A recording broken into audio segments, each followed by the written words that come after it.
And I'm really thrilled to announce our keynote speaker, Mr. Jonathan Granoff, the president of the Global Security Institute, also trustee of the World Academy of Arts and Sciences.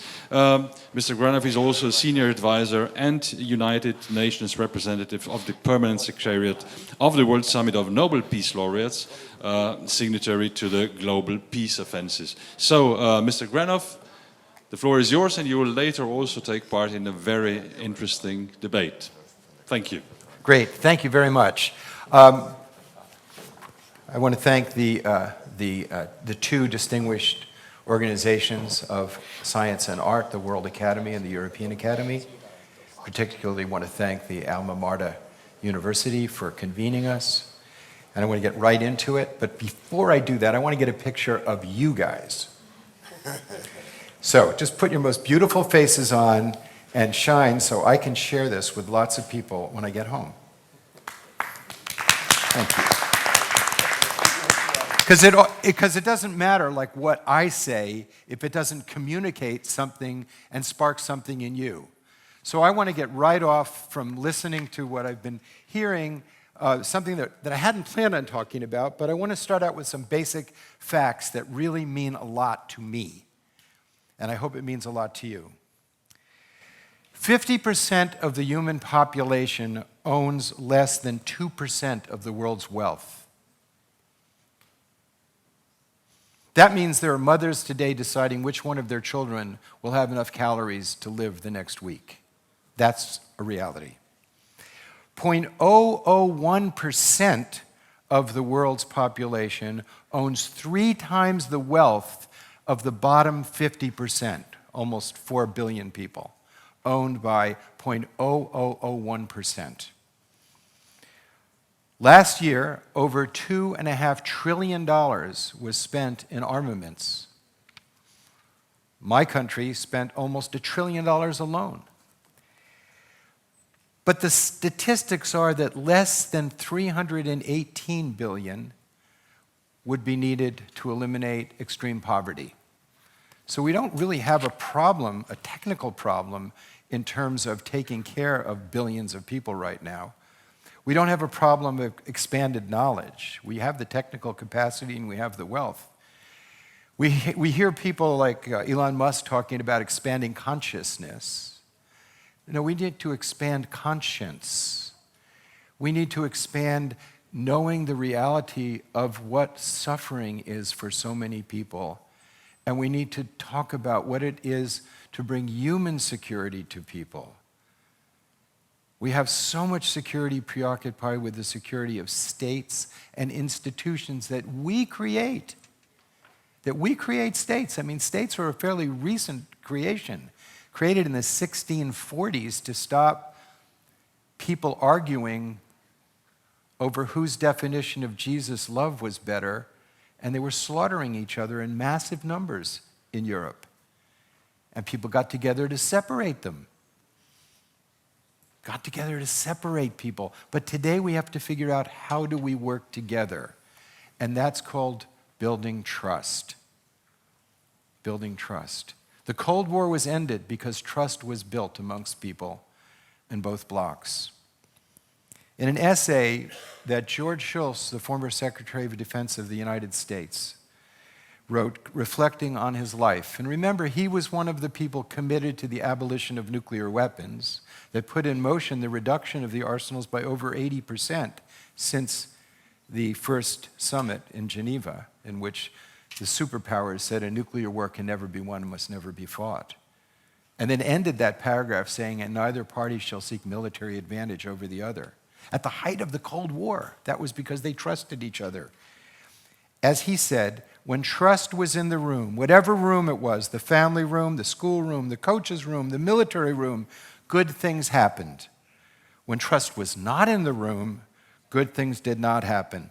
Everything else is the details. Trust is the currency of the realm for the security of our planet. When it breaks down, fear is amplified and exploited. Fear leads to armaments. Armaments reinforce fear, which becomes a descending spiral, a hazardous spiral that leads to dysfunctional, fear-driven, insane behavior. This process of this huge amount of money spent on finding ways to pursue security by building weapons, ironically, the more we perfect the weapon, the less security we get. What could be more insane than that? Is driven by a model of security called, or based on a Roman maxim: prepare for war, receive peace. And this leads to the continual pursuit of military advantage. So now we have 9 countries: the United States, the United Kingdom, China, Russia, France, Pakistan, Israel, and North Korea, threatening all of us with over 13,000 nuclear warheads. And if less than 2% of that arsenal was used, it would throw at least 5 million tons of soot into the stratosphere, ending the agricultural base of civilization. So we've moved from mutually assured destruction, so that if any one of these nations uses their whole arsenal, to self-assured destruction. So we've moved from mad to sad. And that's where we are today. And the leaders of these countries are threatening these weapons. Now, there's another paradigm that we know of. The UN Charter is an achievement of the highest order. Before the UN Charter, there were many, many doctrines on how you conduct war, going back to the laws of Hammurabi, going back to the laws of Manu in South Asia, going back to the laws of what you can and can't do in a war that Muhammad laid out, many systems of the limitations in war. But the institution of war does not get condemned by law until the United Nations Charter. That's an enormous achievement. And it is unrealistic to think that the guardrails of international law can be ignored and have a sustainable future. Because the passions driven by fear, coupled with the technological capacity we have for destruction, is inevitably, by accident, design, or madness, going to end us all. And we cannot be ants on a log talking to each other, knowing full well that we're going to go over a waterfall. So we have to have another approach. We have to have an approach that says it's irrational to be destroying species at 1,000 times the evolutionary base rate. It's irrational to have a system of generating energy on the planet that's so adversely affecting the climate that we're going to affect the health of the oceans, which is 50% of our oxygen comes from phytoplankton. If I lose a lung or you lose a lung, we can live. But if the phytoplankton is injured, and it depends on the health of the oceans, our species dies. We ignore these facts at our peril.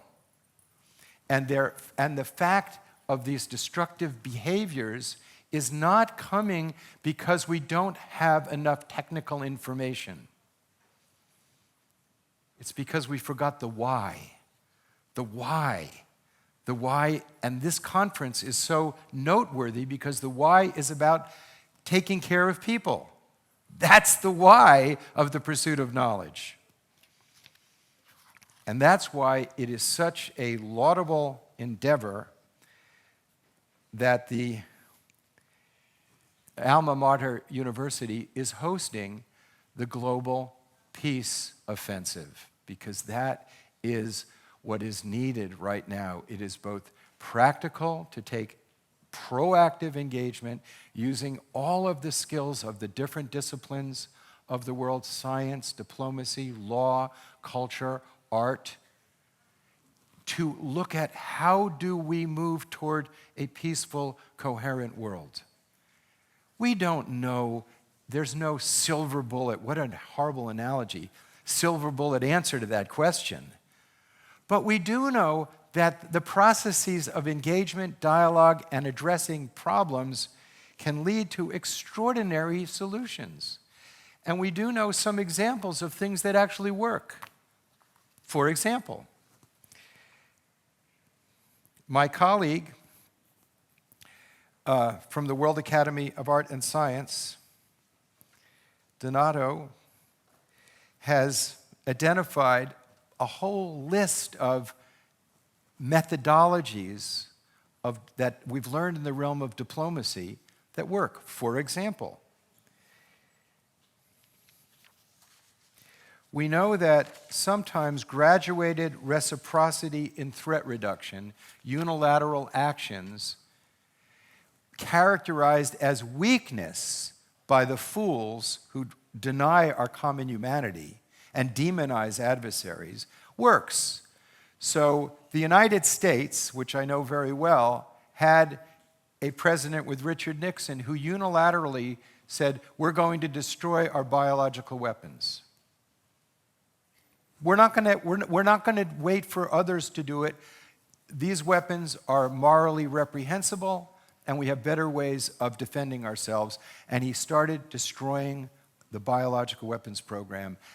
10 years later, there's a treaty banning biological weapons. And the adversary said, wait a minute, we can do the same. The Chemical Weapons Convention was similarly achieved. President George Bush Sr. unilaterally said, the United States is going to get rid of its chemical weapons. Not only will we get rid of threatening to use them, we're going to get possessing them, and destroyed them. A full 10 years before the Chemical Weapons Convention was established. Now that happened also because I was part of a lawyers organization called Lawyers Alliance for World Security, and we went to the business community and said it would be good policy for you to distinguish and put a firewall between the peaceful uses of chemicals and the military uses. And we got the Chemical Manufacturers Association to say, we're going to put up that firewall. And the public loved it. We don't have such a firewall with the nuclear industry. We should, because there's a big difference between using the technology of nuclear technology to kill ourselves and to provide possibly safe, secure energy, if we can figure out what to do with the garbage. But the point is, science is not neutral. Science expresses values in action, and science has to be accountable to the arts of law and morality. The nuclear venture is the first horse out of the barn without those reins. We have to have those reins over AI, and as yet we don't. As yet we don't. All of the stress tests that have been done have shown that AI is not either fully understood nor under control yet. But that's another subject. In the 1960s, there was a woman, Juliet Hollister, who came up with the idea of a venue for she conceived of a place called the Temple of Understanding, in which all of the religious leaders of the world could come together to talk with each other and affirm the values of service, love, compassion, etc. That building never happened, but she started a movement of interfaith dialogue. And now, in all the major cities in the United States, I know very well, there are interfaith councils. It's normative. In Boston alone, there's 55 of them. There's an organization that I'm very active with called the United Religions Initiative, which has hundreds of thousands of groups all over the world, in which you need 7 people in the group of 3 different faith traditions addressing a problem collectively, because we've discovered that when people work together on a problem, they build trust with each other, and then all kinds of creativity happens in the atmosphere of trust. We heard some discussion about how you create innovation and an enabling environment. The best is when a group of people try to solve a problem collectively in a trusting environment. Creativity emerges, because that's the human condition.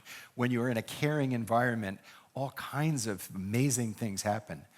So this group, I'm in a group of this group of the United Religions Initiative, And it took us, by the way, it took us about 7 years to create this group. It was funded first to sort of create a parliament of the leadership of religions, but everyone decided we need to create a massive discussion on the planet, particularly amongst people that are not getting along. Like there's big groups in India and Pakistan of people talking to each other. Just like that lawyers group that I mentioned that I was part of, during the height of the Cold War, we had exchanges of lawyers from the then Soviet Union to come to the United States. We showed them jury trials. We showed them bankruptcy court. We showed them judges holding the state in contempt of court, holding the state to the rule of law. They became advocates of glasnost and perestroika, helping to end the Cold War. And lawyers that we sent from the United States to the then Soviet Union came back and said, oh my God, in Russia there are human families. They're not demonic. They're humans, and we can find a way of getting along. That kind of civil society, professional exchanges, whether it's in religion, in law, in art, works. In the height of the Cold War, behind the scenes, it's interesting, while both the United States and the Soviet Union were mutually demonizing each other, and this was a very dangerous period, much like we're in right now, behind the scenes, both countries were encouraging scientific cooperation to address the scourge of polio. They didn't tell the public about it because it would be politically unpopular, but it worked. So the scourge of polio has been addressed. We prevented it. We've pretty much wiped it out, largely because of that scientific cooperation. So there are many centers of the study of war. There are many colleges of the study of war. There are many interfaith initiatives, the Parliament of the World Religions, Religions for Peace, in almost every country of the world. But there are not very many centers for the study of peace. There are not many initiatives that say, let's coordinate these efforts, particularly the academic community, particularly the scientific study of how do we achieve peace, how do we build trust, how do we use all of the arts and skills that our humanities give us and the technical skills that science gives us, empirically driven knowledge, to work for peace. How do we have a peace offensive? How do we have a center devoted to that? Oxford University has for hundreds of years had a chair in war studies. It's done very well. I know people trying to create a chair in peace studies. But here, in this university, there's going to be a center for the singular purpose of studying and applying peace. And I hope many of you students avail yourself of this and engage in it and demand of your teachers, demand of your elders that they focus on giving you the skills to bring about a peaceful world for you and your children. I think we need a golden rule for today. When the golden rule was articulated, the highest moral standard that's taught everywhere in the world, whether it's refrain from harming others as you don't want to be harmed, or do unto others. When that was articulated, whether it was Confucius, Jesus, Muhammad, Socrates, you couldn't destroy the future. You couldn't. Even if you wanted to melt the polar ice cap, you couldn't do it. But today we're putting the future at risk. So I think one of the arts that we need is the art of ethics. And I think the ethical principle for the 21st century is treat the lives and well-being of future generations as we want to be treated. I own a house. I can paint it. I can sell it. I can rent it. Because I own it, I can destroy it. That's what property is. We don't have a property right for future generations. We don't have a right to use up the regenerative processes of nature for our own greeds and our own wants. We don't have that right. It's impractical and it's immoral. And that's what people care about. And the people don't understand the SDGs, which are articulation of this that support every country but 3 in the world, Haiti, Myanmar, and the United States right now. But it's a norm that says we know how to have a sustainable future. We have the technical expertise. We need the political will. And the political will needs, people need to say, this is morally the right thing to do. We need to take care of future generations. And that boils down to, it was interesting that one of the previous speakers referred to the Einstein-Russell Manifesto, and those are some of the same people that created the World Academy of Art and Science, and I'm sticking to my time here. And they ended their manifesto exactly on what this is about our humanity, about people, about the peace offensive. They said, there lies before us, if we choose, continued progress in happiness, knowledge, and wisdom. Well, wisdom is the application of compassion and love in action. Wisdom is not simply passive. Wisdom has to have life, or it devolves into mere sentiment. Shall we instead choose death because we cannot forget our quarrels? We appeal as human beings to human beings.